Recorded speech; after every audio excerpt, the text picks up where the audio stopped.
Do. The magic is happening. We're live. Cool. Welcome to another State of the Network. We got two people we don't always see on here. Joey, we see you enough that people recognize you, and apparently have recognized you in the street. But we got a new one, Sal here. Sal, what's going on? Tell me who you are, what you're doing, and what's going on in your world. Yeah, Nick, thanks for having me on today.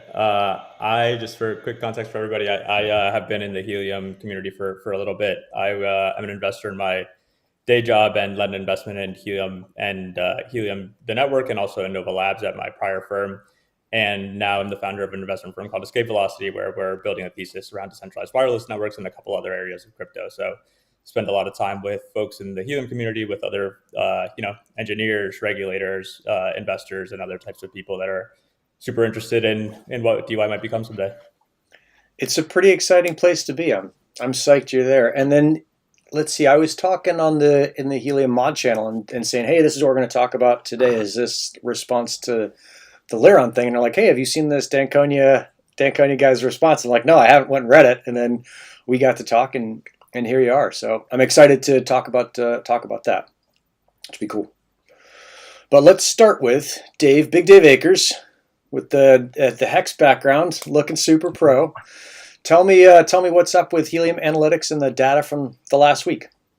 What's up with it? Well, lots is up with it, I think. The last week, we've seen every day HNT minted rewards below 40,000 for hotspots. They should be around 50,000, so rewards have been super down. The reason for that, I was having a look into it. The block times are considerably longer than normal at the moment, and have been consistently for the last week, which it leads to lower rewards. I'm guessing it has something to do with the increase in POC rate, trying to get more throughput through the validators. I think it's just choking them, so the block times are significantly less, which is not ideal. So people are probably going to see over the last week their rewards dropping. Having said that, I have one hotspot that's doing pretty well.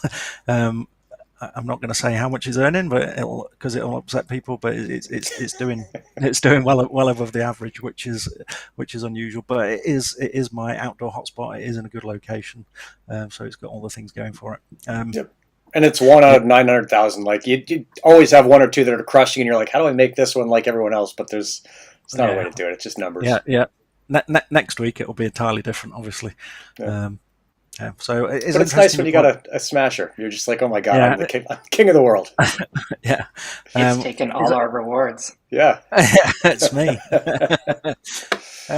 It's interesting you mentioned 900,000 hotspots, because I've been doing a little bit of work with Groot from the Discord forums, looking at the progression over time of onboarded hotspots versus rewarded hotspots.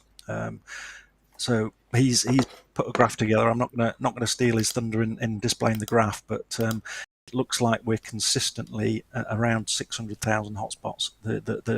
The number of hotspots is increasing that are onboarded, but the number of rewarded hotspots is diverging quite significantly from that now.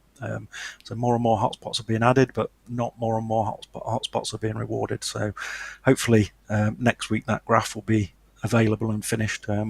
We've looked at it over a 3-day period and a 7-day period, just to look to see what difference it makes. And while it does make a little bit of a difference, it's still not a good picture. So we're just concerned that we're going to get to the point where we get to 1 million hotspots. There'll be a lot of pomp and ceremony, but actually it's not really an accurate representation. Got it. Okay. That makes sense. And it seems to me like that's just part of having a network that grows bigger than anyone thought it would, faster than anyone thought it would. Like there's going to be some problems. Yeah, I think that the concerning thing is the divergence of the two lines. So I would expect them to run pretty close to one another, but there is a date at which after that date it looks pretty dire. So yeah. All right. Well, Joey, tell us what's happening. Why are you breaking the blockchain? Yeah, it's your fault now. Yeah, I'm deep in a whole bunch of other stuff. I don't have any, I guess, call out highlights. just continually seeing a lot of people getting excited about building stuff on the network. We ran a workshop last week, I think that was. That's right. And got a bunch of people building stuff using the rack dev kits, which was really exciting. And then I've just been getting a ton of follow up from those folks being like, oh, I've got this other thing that's on Wi-Fi, and LoRaWAN would be a great opportunity for it. So yeah, I know we'll get into this with Sal's little segment on the Twitter thread, but we're seeing a ton of interest for using the network, and people are just sort of trying to figure out how to make that happen. Yeah, I just up in San Fran and saw Jeremy Cooper. I'd sent him a bunch of sensors like last year when we thought we might do some stuff together, and he hasn't touched them because he's been busy with other stuff. So I got them all back, and now I'm like, what am I going to do with these sensors? Which is probably a decent time, Sal, to come back to you and talk about. Actually, I'll just kind of let you sketch out what happened with LoRaWAN and then the responses as you saw them, including your own. Yeah, for sure. I actually don't know LoRaWAN and hadn't heard of him before this, so I'm not sure if what his incentives or what he was thinking. But basically, his argument is, Helium has raised a bunch of money in different areas, and you can do some math around, how much total money has gone into the network versus, and the way he's kind of judging it is like, well, all this money has gone to the network, yet there's, his number was like $6,500 per month. So like, 70, 80 grand per year of actual revenue, of data transfer revenue, not including hotspots being onboarded onto the network. And, on a typical like Silicon Valley capital efficiency, like very investor minded thinking, like that looks terrible, right? Like if any company that did that is, it aligns well with the story of like overhyped startups in 2021 that didn't have a lot of traction or like weren't really building anything special. And I think that's a little bit what he's reacting to. Like obviously everyone here on this call and including me, like really believes that's not the case and that Helium built something special. But it's, it takes some nuance. Telecom is a difficult industry to understand. It takes a lot of patience as well. And that's in short supply sometimes. But his argument was, look, rewards are down. And these rewards, in some extent, like this is the magic of crypto, they come from dilution to the network. And it's everyone that is earning rewards is like buying into this belief of like Helium is going to be this huge network that is someday going to take over the world's telecom networks. And that's why we're willing to get paid in these tokens rather than in cash. And, some people, different folks will have different levels of patience for that. And what he's saying is like he doesn't have a lot of patience for it. And he, I think there are a lot of people that think that way. I mean, frankly, like doing diligence on Helium, even back in 2020, like speaking to a bunch of investors who were also thinking about investing in the round or in other projects who had seen the company for a while, even before it was a crypto business, kind of like had this same mentality of like, cool, but like, what can you do with LoRa? Like, show us the data. Like there's, many investors, it's definitely possible to be too early as an investor. You could have been investing in clean tech in 2004, like fallen for a bunch of other trends. And so I think that's, that's kind of his perspective. Mine, of course, is like, well, one, actually what Helium did was pretty special. No one's done it before. No one's built a telecom network this fast. It's, orders of, at least an order of magnitude, like faster than what other people have built. You can say Verizon built their LoRa network, like it has higher coverage today. And I think, that's probably true, but like that's a software defined network. Like they didn't go out and build actual hardware and put it all over the country. And so hang on a second. I just didn't understand that. You said a software divide network. What does that mean? Sorry. Software defined network. So they didn't have to go out and put more hardware. Actually, like it's not like Verizon went out and shipped 900,000 hotspots to cover the new LoRa hotspots to cover this. Okay. They just have existing radios that are compatible in this band, and so they can turn that on using this modular software that is called software defined networks in the industry. Cool. We yeah, lost Dave. And so okay. He'll be back. Yeah, hopefully we got him back. I bored him with all the investor talk. I can't blame him. No, it's super interesting. So that kind of sketches out in super broad strokes what's happening. And it seems like really the key problem is kind of simultaneously knowledge of what's going on with the network and then also like understanding what you're getting into.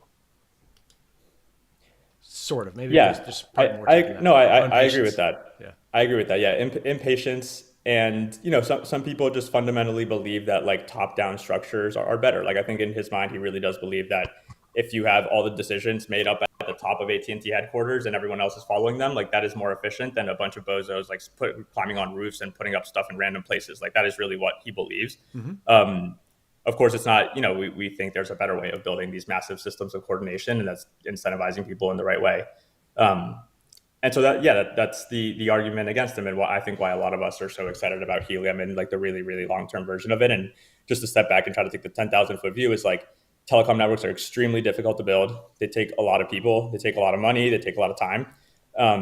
And like this is, I mean, you can go look at like Verizon and AT&T and all the tower companies that just reported earnings this week. Like there's always this question of like, were the 5G investments worth it? Like every single basically telecom earnings call for the last 10 years has been people asking companies like, are these investments that you're making actually going to show any demand or not? And so it's not really, it's just like this doesn't make it into the popular discourse. But this is like the whole game of telco is you invest in something and then you wait really long because it takes time for demand to show up on these networks.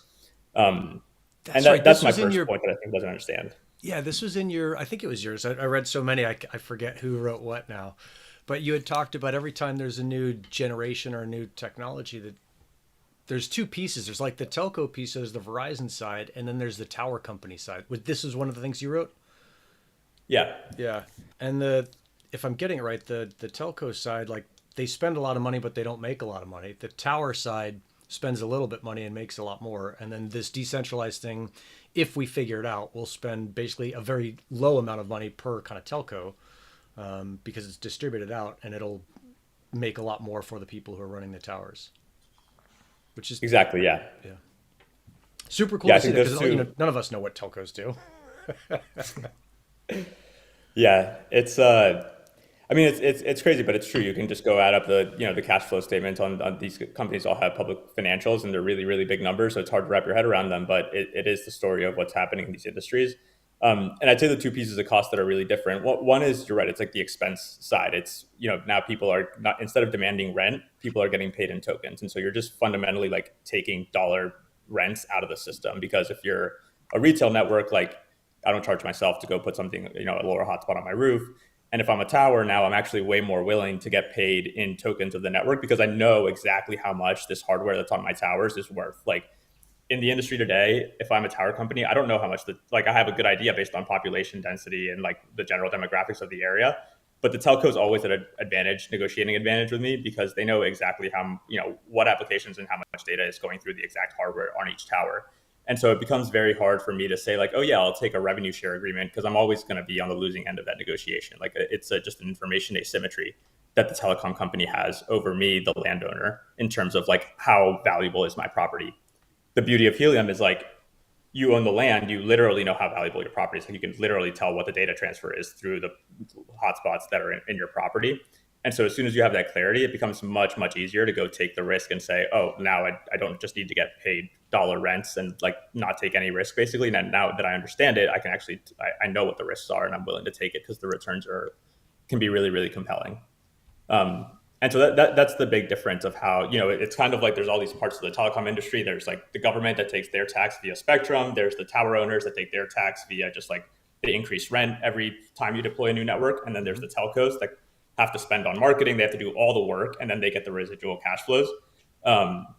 And DY kind of like mixes all up together, and then like splits a little bit over here. Now there's miners, now there's spectrum, which hopefully we still probably have to pay the government, but it's going to be more efficient.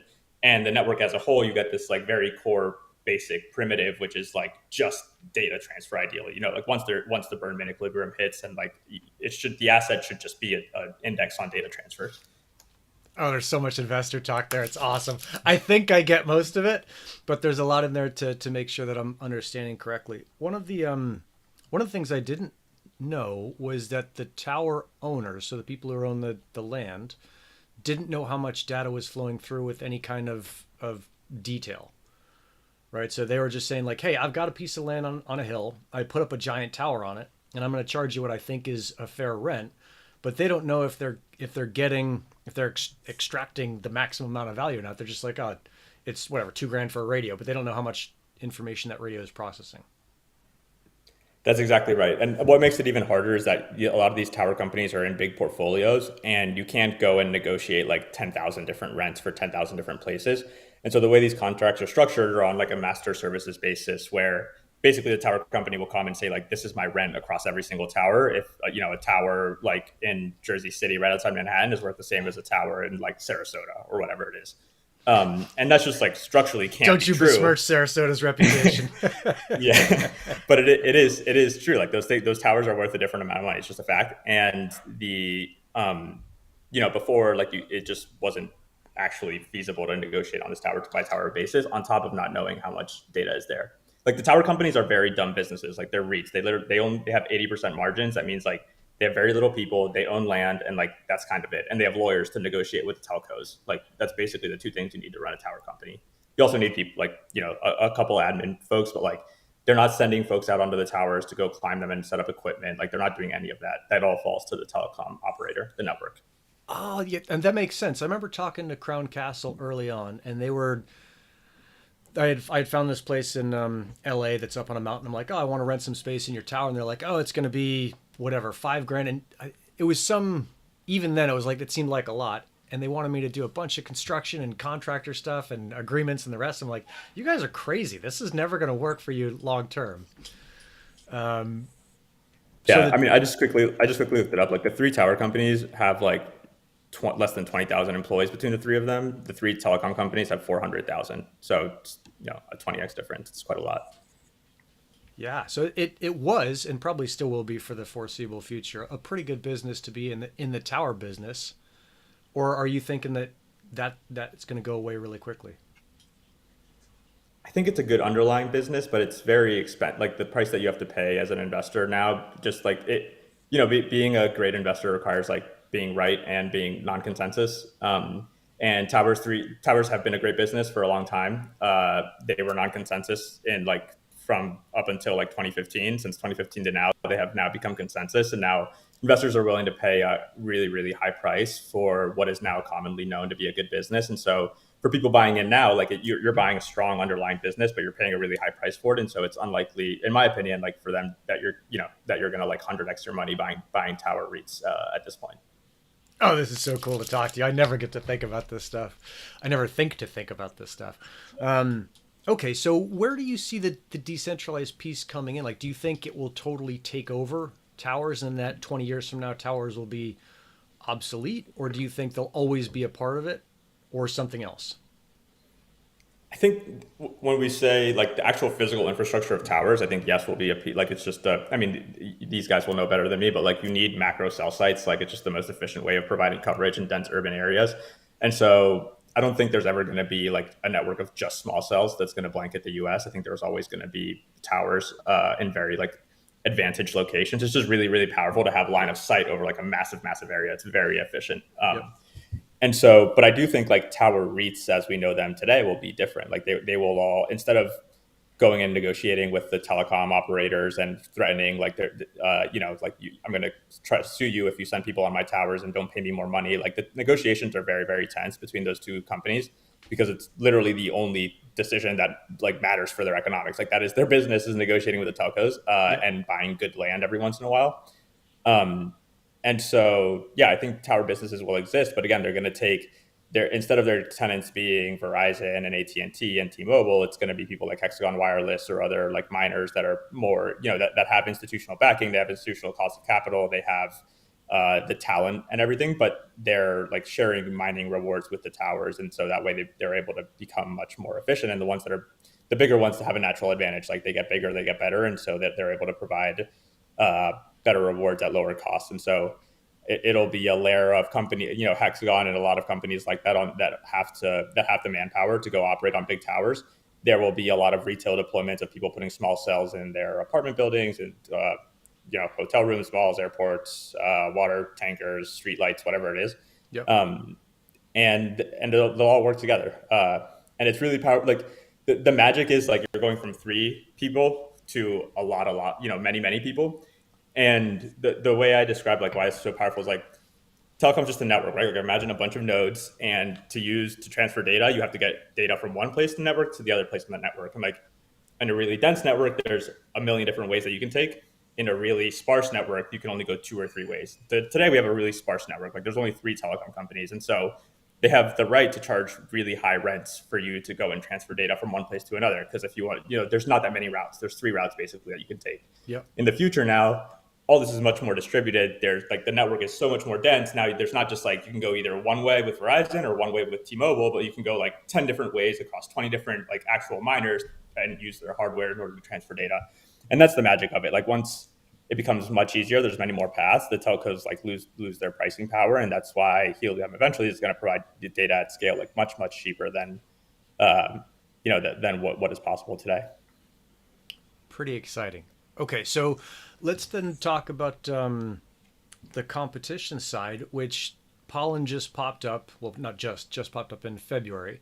I think competition is amazing for everyone, but I haven't heard it articulated so well. Do you think we're going to see a bunch more kind of these blockchain and meat space or decentralized wireless companies pop up? Or do you think it'll just be Helium and Pollen and maybe one other? Do you think we're going to see 30 or 40 or 90?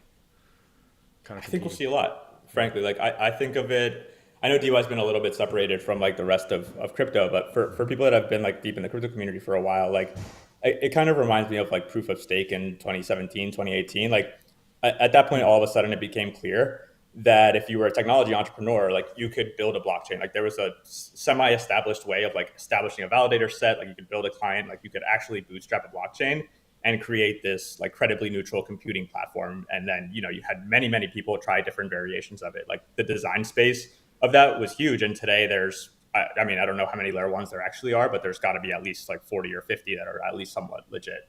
Yeah.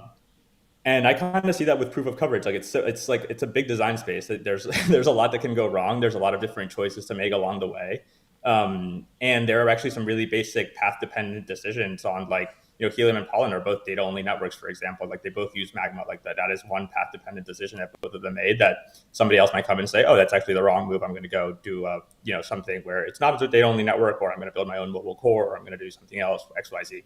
And so I think there will be a lot of these networks and a lot of innovation. And frankly, like, and I mean, I'm a huge believer and backer of the Helium team. They're amazing. Like, imagine, put yourself in the shoes of like an executive at Facebook or at Google or something else, and you're like, well, these guys don't know anything, or Verizon or AT&T. Like these guys, you're looking from the outside and you say they don't know anything about telecom really. And in a year and a half, they built this network of 1 million nodes. And they're using software from Facebook or whatever. Like I can do so much better. And that's exactly what happened in 2017 with proof of stake, right? It was like people like, and it totally came out of Qualcomm, and it was like, well, all these people are building proof of stake blockchains. Like I can actually do a really good job at this because I have the expertise.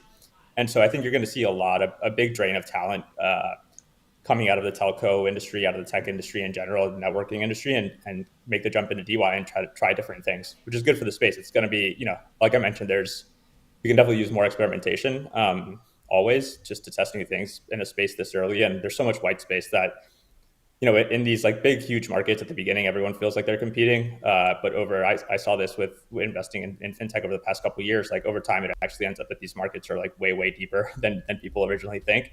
And there's plenty of room for folks to go build in different areas and try new things and copy the best things from each other, frankly. Yeah, make everything better. I got a million questions, but Dave and Joey, what's going on through your brain boxes right now? Because I can only think so much. Sure. I mean, Saul, you're throwing out like tons of great points here. I guess one of the things that I wanted to highlight is like Helium as a LoRaWAN network, looking aside from like all the 5G stuff, is even at the numbers Dave's talking about, if he's seeing like roughly 500,000 sort of active, it's still the largest LoRaWAN network in the world by a very large margin. So realistically, like, we had the Sigfoxes, the Senates, the Actilities, like these are all like big companies. Like Sigfox wasn't able to sort of like lock down the like market economics that like made that network successful. And there's like learning opportunities there, right? But we get to realistically like offer something that nobody else has ever built on, right? Like asset tracking on LoRaWAN was not an opportunity previously. And now that, like I work a lot on the Mappers project, and I just like love watching Cargo and just seeing people's cars driving all over the country, and it's just like nonstop coverage in the places that you wouldn't even expect. Um, and it's getting better, right? Like the network is still growing very rapidly. Um, so really cool stuff that I think people are starting to notice now.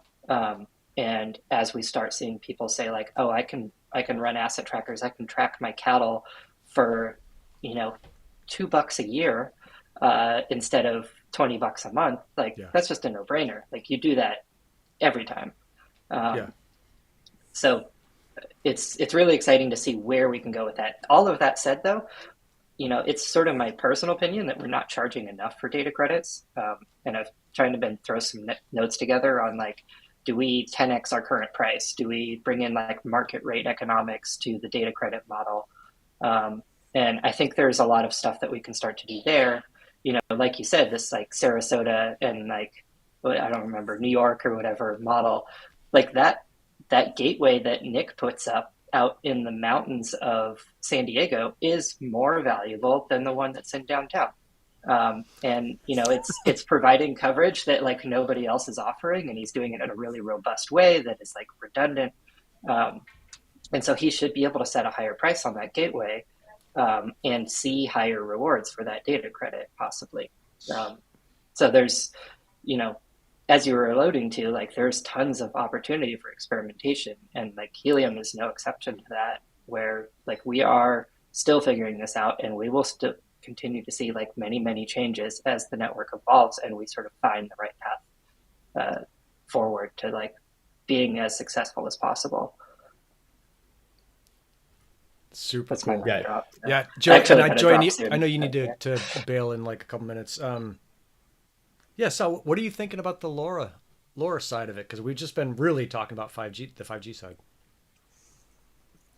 Yeah, for sure. I focus on 5G because it feels like people in general have a shorter, like I always think in investment terms where like we're thinking over half a decade or a little bit more time frames, and we're not going to sell anything before that. And so that's we naturally are very patient, and LoRa is very interesting to us for that reason. But I think it takes some patience because it's, not just for things to grow really quickly, they either have to get like the big whale, some whale customer to deploy at size, or you have to get some sort of like virality aspect to it. Like deploying hotspots was very viral, right? You told your friends about it, you went and deployed on their houses. Like just not that many people talk to each other about like cattle tracking or tracking their dog or whatever. So you don't see those kinds of growth curves, unfortunately.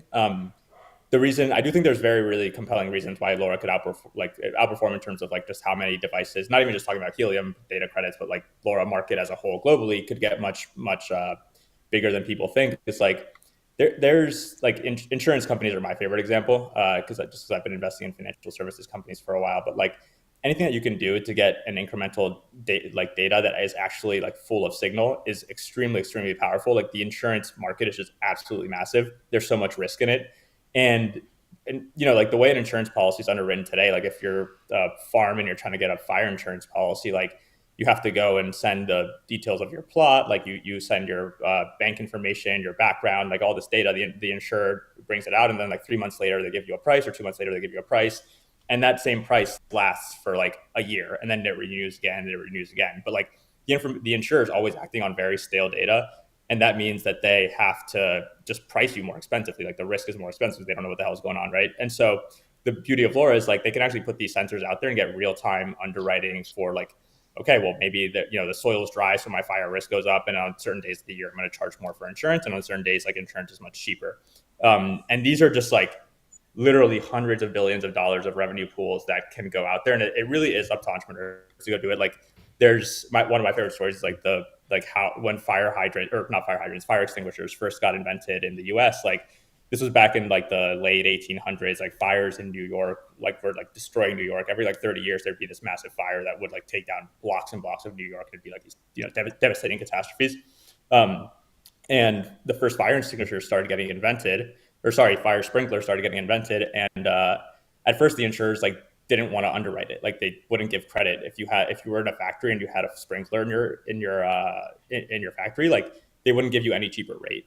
And so what they did was a couple of merchants in New York went and said, okay, well, we're all going to get fire sprinklers in our block together. we know that like now like our whole block is protected, so it's much less likely that like any of us on this one block is gonna start a fire in our factory and take down the rest of it. And we're gonna insure ourselves because we can do that now because like screw the old insurance companies, they don't want to pay attention to this technology that helps us. Like we're just gonna insure ourselves. And I think you're going to see that with people that are putting devices on their like actually it's just a technological advantage. Like you can have better insights again, like similar to the tower companies that can now know what's going on in their towers. Like now a farmer or whatever can tell exactly what's going on in their farm. The insurer can also tell in a sort of trustless way. And so that allows them to be like insure things much less cheaply, like fundamentally. And so, maybe the insurers move quickly on that. Maybe they don't. Maybe it takes people in DY to build their own insurer around this data. Like that. Those are all possibilities in my mind. But I am quite bullish on just like that LoRa could surprise us and how quickly it comes along. I think it's just it takes some patience, and it's in short supply. Most people don't want to wait longer than a few years until what's next. No, it's going to take time. Is that I'll similar technology to having black boxes in your car for insurance? Is that something you guys have in America? In the UK, we can have black boxes fitted to our car that connect directly to the insurance company, and that will affect your premiums. Particularly good for young drivers. Looks at how you drive and adjust your premium accordingly. I think there's some companies doing that. Metromile comes to mind. I also wanted to mention the Goodyear thing, like they want to put a sensor in every tire kind of thing. But I got to drop. Great having you on, Saul, and I'll ping then Paul, make sure he knows to come in. Cool. See you, Joey. Ripping. See you, Jerry. Super, super interesting to think of how that works. I think Demo is doing something like that, right? Is Demo's going to eventually sell some of the data back to the there goes my rotten dog. Back to the insurance companies. Man, to think about like a decentralized insurance company on top of just like a regular insurance company using the DY information, it must be pretty amazing to be an investor at this time and see like, oh my God, like we are in a fundamental shift of the world. Do you have that feeling, or do you think it's always like that, or something else? I definitely do, but I got into Bitcoin when I was a kid. I'm originally from Venezuela, and so like there was like triple digit inflation going on in my home country while Bitcoin was being invented, and like I was a nerdy computer science kid, and just like it's always been, I've always believed that these decentralized systems can be much better at breaking oligopolies, whether that's like money printing for governments or whether it's big telecom networks or whether that's financial institutions. Like there are just fundamentally better ways that humans can collaborate together. And like, we're finally unlocking this right now at a time that we're all alive. So it's kind of awesome. I always think of they're again, very investor-centric way of thinking about things. But one of my idols is Warren Buffett, who you guys probably know is the founder of, I've heard his name, but CEO of Berkshire Hathaway, who's like, has one of the greatest investment performance track records ever. And he has this concept of like, he's like, everyone would do much better in life if they just had like a scorecard of, like, they had a punch card of 20 slots and they could just choose those 20 slots for the rest of your life. And like, those are all you had. Like, concentrate on the things that really matter. And, the other way, he talks about this a little bit in like health, where he says like, kind of like your body's like, if somebody told you at 16, like you can go, you can have any car you want, but it's the last car you're going to have for the rest of your life. Like, take care of it for a long time. It's kind of, it's just like very concentrated and long-term oriented thinker. And for me, like my 20 punch scorecard, like one of those was Bitcoin. Like I deeply, deeply believe in this idea of decentralized money. And I think that like the way that Bitcoin does it is quite elegant. It has a lot of momentum. And that's something that I like could put under my pillow and sleep for 10 years and feel confident about holding it. Yeah. DY is only really the second thing that I've seen in my life that I feel that way about, where I'm just like, there's actually this opportunity where we're so early, but it makes so much sense on the underlying metrics that like, clearly people will come and see things our way in the end. It's just like, again, most people are not patient. And so with a little bit of patience and research, like you can understand things before other people do and make a lot of money and be, work with cool people, like be part of something that's impactful. Pretty rad. I think it's fairly new to have a coin that's got actual utility. So Bitcoin, it doesn't really have any utility, does it? You've got all this money thrown at miners and electricity, but all you're doing is solving maths. You're not actually providing utility, whereas with Helium and other projects, the utility is there. So even though it's only providing $6,500 worth of revenue in a year, that's $6,500 more than Bitcoin. Yeah, I bet you could argue that. I literally, this is my Bitcoin conviction. So we can talk about that for another the time. audio listeners. He's showing a Bitcoin tattoo on his knuckle. He's just super into it. Yeah, and I think you could argue both ways. Hang on a second. I want to make sure Paul, who just came on Disc 91, gets a chance to get some words in. Paul, welcome and thanks for coming on, dog. Yeah, hello. I hope you're doing well. I'm doing good here. Listening to you since a couple of time, and no specific things to add on all what to say. Just on the last topic. Bitcoin, I think it's basically storing energy. You can see like this currently. It's transforming energy into a virtual token, which is, we want to have the crypto to be consuming less energy and with a proof of stake or thing like this. But in fact, the only value a crypto, such crypto, have is the value that has been the money that has been spent to mine it. So maybe that's a main difference with Bitcoin. It has a value because it costs a lot to produce, so people won't sell it at zero price because they don't want to lose, and so it's quite stable. It's like gold. Gold. Yeah. It has no cost at the origin, but you have to spend a lot of energy and a lot of time and a lot of money to extract it from Earth. So it's basically the same mechanism. Unfortunately, I don't know, Paul. I think of it this way: is that there's three of us on the call who have grown up in economies that are pretty darn stable, and there's one of us who hasn't, and that must drive some different kind of decisions about how economies work and the stability of currency. But I'm thinking Sal is not the dumbest guy I've ever met by a long shot. If he believes in Bitcoin, there's probably something there that I should pay more attention to. Although I don't want to spend a ton of time kind of debating Helium versus Bitcoin, because I don't think it's an or thing at all. I think it's an and it's like this.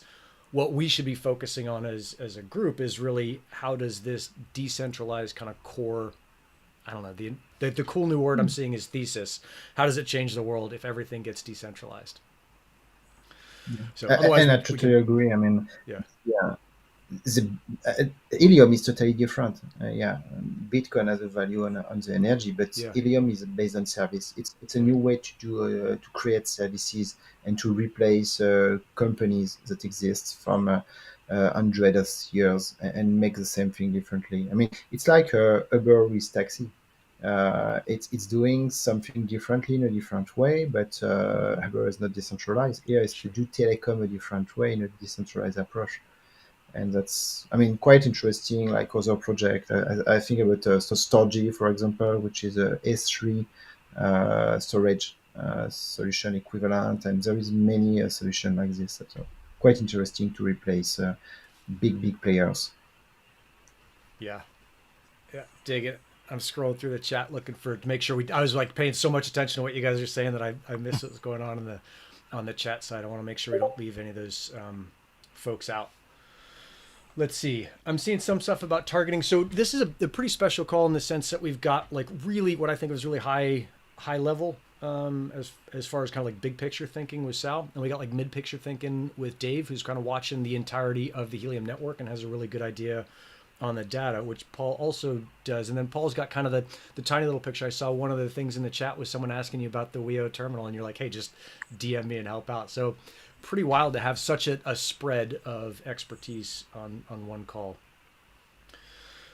And I'm seeing, we talked about the news on the targeting. Have you guys seen anything on the off-chain POC? Is that important to you? Is that something that you're really paying attention to, or you're just kind of hunkering down and waiting for someone else to fix it, which is what I'm doing? Terrible. Just waiting for it to change so that I can update all my queries to figure out how to get the data out. Yeah. The other thing, and this may be interesting, Sal, to hear your take on it, is I saw today or yesterday, maybe it was yesterday, WeatherXM announced that they are releasing a Helium weather station. Paul, I'm pretty sure you ordered one. Dave, I don't know if you did. I've got to get my order in. Sal, how are you seeing that as like another project where they're building on top of Helium and they're doing this decentralized weather thing. Is that something you're psyched on, or just like, oh, that's expected? Yeah, I don't want to speak out of turn. I haven't gotten too close. Like I haven't met those guys and don't know too much of what they're working on. But I think it's very cool. I think like people are there. Before I said like there's two ways of LoRa getting viral. One is like it's hard because it's either going to be like enterprises that go in and scale, and just like there's not many viral use cases of LoRa devices where like you're telling your friends about them. This is an exception. Like it could be that these crypto like physical networks like Planet Watch or Demo or WeatherXM or others that pop up become really viral, and they all use LoRa and it works. I I think I'm just incredibly bullish on DY as like actually just it's a massive as an investor, like there's a massive amount of dollars that flow through this system in terms of telecom. Like data is already a hugely valuable piece of like the global economy. Where I mean data transfer, weather data is big, but it's measured probably in the billions or tens of billions of dollars, not in the trillions of dollars. And so it makes it's a very, I think it's a really cool thing to exist, and I think can have a lot of customers. But at Escape Velocity, like it's just me and my partner Mahesh, and there's two of us, and we spend a lot of time thinking and reading about the stuff that we try to focus on, and so we have to focus on only the things that we see are $1 trillion or more opportunities, and that's why we spend a lot of our time focused on 5G, on DY, on other things that we just think can be absolutely massive.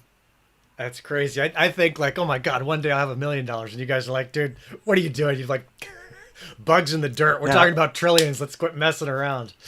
And I think we've had some discussions recently with some Helium members, and they're talking in the tens and hundreds of dollars in terms of the value that they can get from the network. And it depends where you sit as to what your goals are. But yeah. Pretty cool. Paul, what are you seeing maybe down in the details or in the bigger picture that's been new this week? Flying here. Nearly. I mean, the weather exam is one of the pieces that are interesting to discuss a bit, and so yes, I've ordered one. And plus on top of the two standard one I've ordered previously. It's interesting. The weather data, like the air quality data. Yes, there is another project I will jump on. Previously, it was Planet Watch, and in terms of crypto and revenue, it's just a mess. But I mean, don't want to talk about this, but there is a certain uncertainty, because what is really important in this kind of crypto chain is really the data business around it. And currently, if you want to make a success in the data business, you need to have a high volume of data. You need to have a consumer for this data, and you need to have a large business development activity to find these consumers and make them know that the data exists and sell it. And it's quite long. But what is interesting to me with WeatherXM Helium Station is that it's really I mean, talking out of the crypto project itself. I mean, it's a weather station that is based on Helium, so that means that you can deploy it quite everywhere. It's solar powered, and that's really interesting. Because if you want to do something interesting with weather data, you need to have weather stations that are really well deployed. Yeah. What I mean is if you are in the center of city, you put it on a balcony and so on. I mean, the weather will be wrong. I mean, the wind speed will be wrong. The speed direction will be wrong, because your house, your building is hiding a part of the information. The temperature is wrong also. So it's going to be interesting information for many things, but not for weather forecast.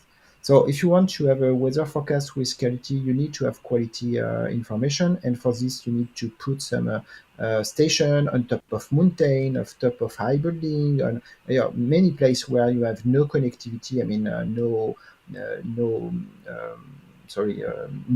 electrical connectivity at first, which means at the end there is a complexity to get 3G, 4G, and so on.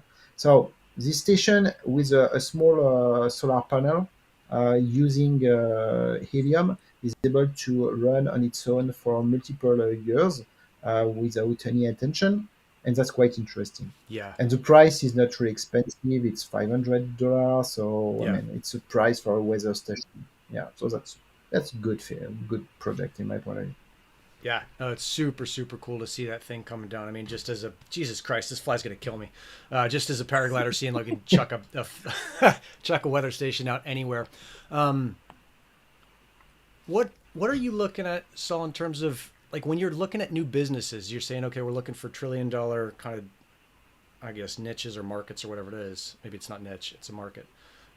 Is how are you evaluating these new projects when you're looking at whether whatever it is? Like, are you looking for specific numbers? Or you look like how do you look at that thing? Yeah, I Personally, mean, it's a hard question, and I think if I knew the correct answer, I'd be much better at my job than I am.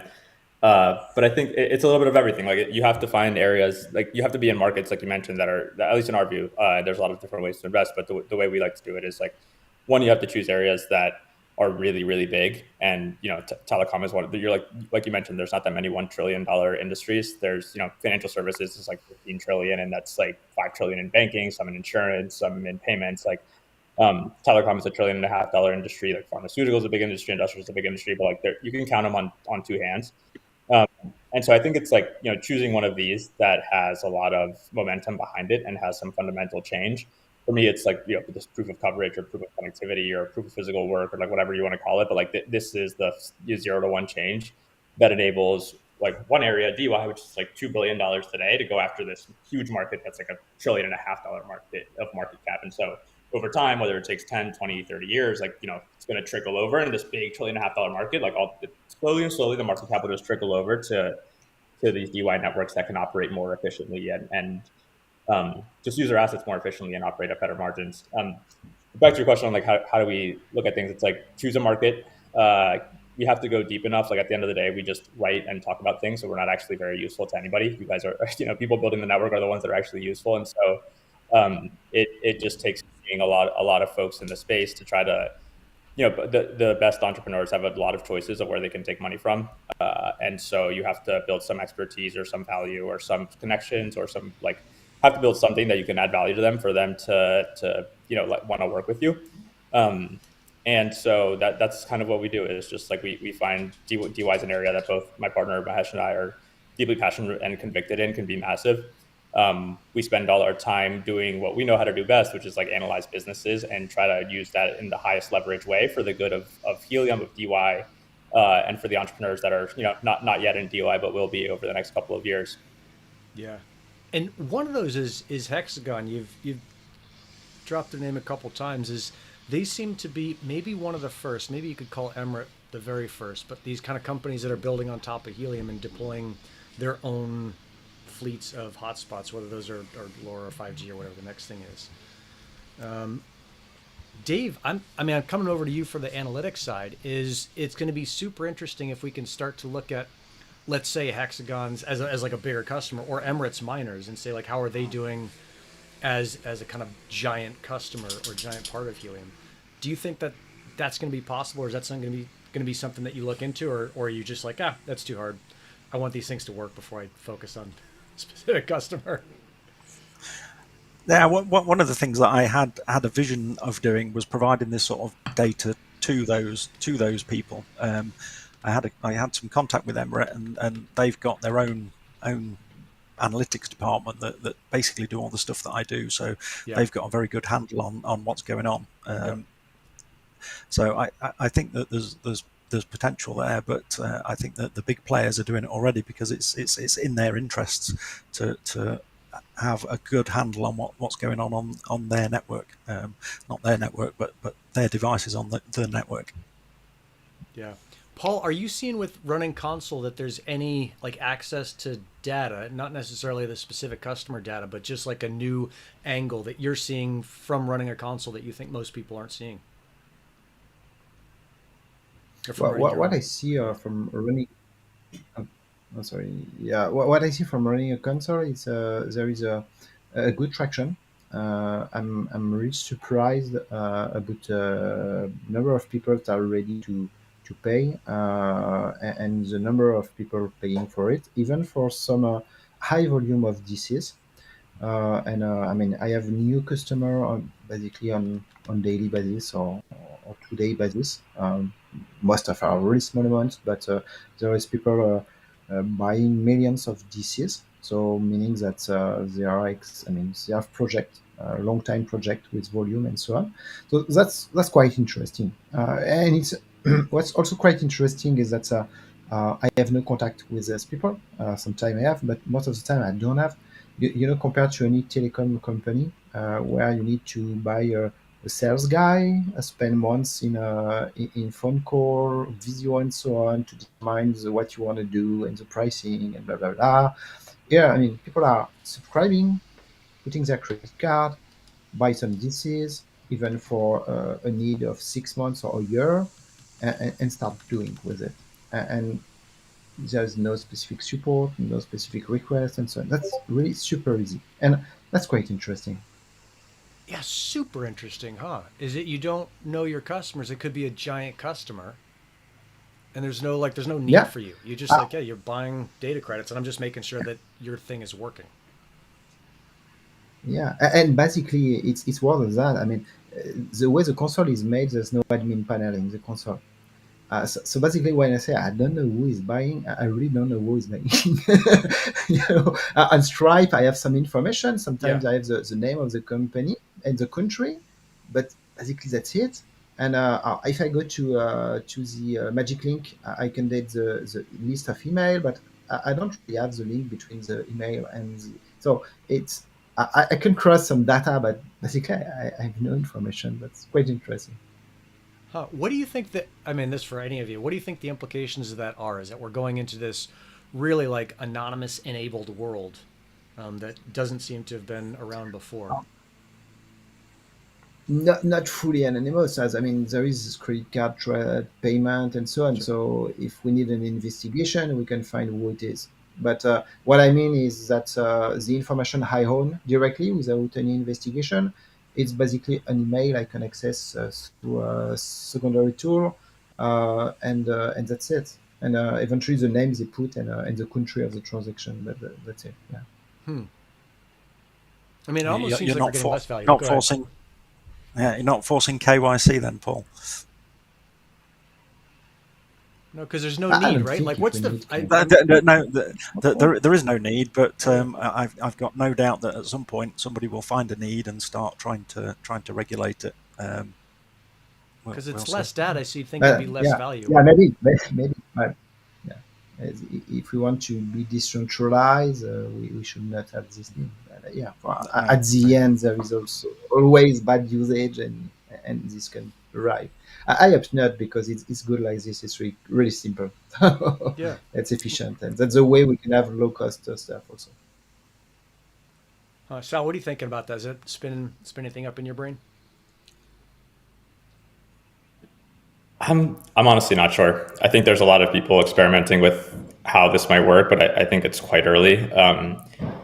And I think it's kind of similar to, NFTs have been now around for almost 2 years in a sort of big way. And we're starting to see Pollen and other projects and maybe Helium too, like use these primitives in these projects. I think like these ideas of privacy and identity and ZK proofs, like all that stuff is being worked on really hard by a lot of people, but it's a couple years behind. And so I think that, the networks will adopt the best. They'll have a lot of options from a lot of good infrastructure from other crypto developers that are building like really strong cryptography technologies. Uh, but I do think it'll take some patience before that's ready and in production again, just because the scale of these networks and how many different pieces of hardware there is, like even just building like mobile handoff software, like all this stuff is like a lot of problems. I was talking to a former executive at Ericsson the other day of like, I asked him just straight up, like, what does it take to build a mobile core, like telecom software? And he told me like, it probably takes you 1,000 engineers in 3 years. I was like, well, holy shit, that seems like a lot. And so, yeah, these are, I think all those technologies, hopefully it will be implemented, but it's going to take a little bit of time. And these things the primitives have to get built first. And then after that, they can be integrated into these use cases that we have, like Helium, like DeFi, like other more, the apps that users and companies are actually going to be using. Super. I mean, I'm seeing in the chat like, yeah, you totally, Jay. You don't need to know your customers. I'm just looking at. I'm always looking at what's the angle on a thing that gives you an advantage or makes it better, and how is it better to have more anonymity baked into the process itself than to have less. And I don't know. I mean, I don't have a great answer for that, but I think because it's something new, there's some angle to it that we're missing right now. That's like, oh yeah, of course, this is how you use this thing to generate better returns or value, or whatever it is. Yeah, I do think at the end of the day, some things have to be not anonymous. Like there are the things that you have relying on the government for, like if there's some contract that has legal protections that like you're counting on the court and the police to enforce, like that it's not going to be anonymous. Like it's not like I'm going to have a tower and some miner is going to come on and be anonymous and put things on my tower just because like at the end of the day, if something goes wrong, like I'm, physically suing this person or like having some confrontation, and those things don't get settled on chain. They get settled in the real world and you get protected by the police. So I think there will be, like for the mass use cases, there will be some anonymity and definitely privacy, like better than what we have now, because the state of the world today is pretty dismal. But I also am kind of skeptical of going the full of the route where it's like, oh, we're all going to be anonymous and everything's kind of going to be settled on chain, because there are just some things that happen in the real world where you have to know your counterparty. Yeah. I think the last thing, and we don't have time with 5 minutes to fully discuss it, but that is fascinating, is the data that's going to come off of all these different mapping projects, whether it's something internal to Helium or internal to Pollen or internal to whatever DY kind of nonprofit that gets started up, that I see as an inevitable thing, right? If we start having all these competitors come in, there's going to have to be some kind of group that says, look, everybody chill, we need to grow together.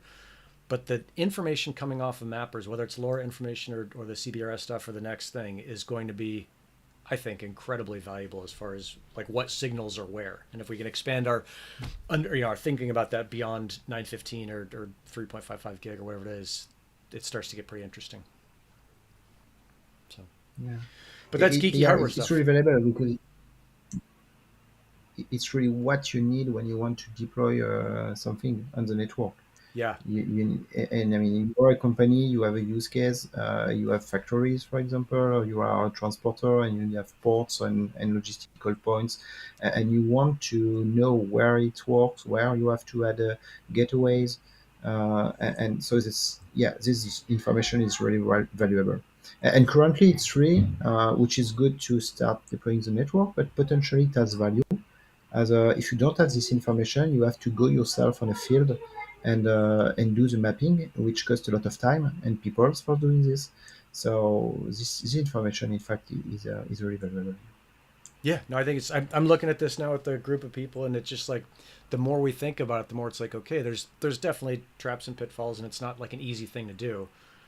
But as Jay said in the chat, like there's areas where there's the internet is bad, like internet dead zones, I think is what he's saying. And so we just think about, if we start to have as a public good an understanding of where data can flow or cannot flow, it starts to be something that changes the way that we can move information around the world and make sure that people are informed, and then they make decisions that are based on good information. Versus if you don't have the internet, you can't access Google, and accessing Google is a massive advantage. So yeah, Nick, I really like your idea of the DY Foundation. I've thought about it a lot and just call it like, I think of it as neutral host mapping. Like, Helium's trying to build neutral host offload for a bunch of things. Like there should be some problem mapping effort that goes across different DY networks. It's just actually like, it's actually a hard problem I've seen just through Hexagon a little bit, having to experience in Pollen. Like, you kind of right now have to like go out and pay people like you have to tell them where to go to map things. Like, it's not like we're gonna, stick this thing on an Uber driver and actually have useful coverage. Like, the network's just too sparse for that to matter. And so I think over time, there will be more opportunities, and I think it should definitely exist. I'd be curious if we can chat more about it. If you guys have something in the works, I'd be interested to learn more about it. Yeah, no, I just think the whole thing is massively exciting. And I guess we'll kind of maybe finish up with this, is if you take it as a given that DY, never mind blockchain and meat space, which is, I'm super fascinated with that, but if just DY, like if you take that as a given that that's going to work, then from there you start thinking about, okay, well, if that's going to work, what else has to be true, or what else could be true? then it starts to go down this list of like, okay, well, then you're going to need to know information about the network itself in the same way that telcos know information about their network. You're going to need to know information about antenna patterns. Like one thing I'm seeing from deploying these CBRS antennas is the patterns that are published and the patterns that I'm seeing actually covered are wildly different. And I talked about that with Anthony at Pollen the other day, and he had said, look, RF is still kind of black magic and or black art or whatever it is, magic science. And I think through this, if this DY thing goes, then the entire field of like radio theory and applied information that will be available to everyone, people like Dave and Paul who can do something with the numbers, it's going to change our understanding of the world. And that's a super exciting thing to be a part of. So ripping. All right, guys. I think that cuts it, or that does it for today. It's 10 o'clock. I got to go hang out with my plumber for a little bit and fix the water heater. So, but thank you guys for coming on. It's super good to talk to you, and really, really interesting to get such a broad spectrum of understanding from kind of high down to low level. Any last words from you guys? Yeah, keep building. Keep building. Love it. Keep building. I agree with that. Thanks so much, guys. Thanks, guys. Thanks for coming on. Ciao, ciao. Thank you. Bye-bye.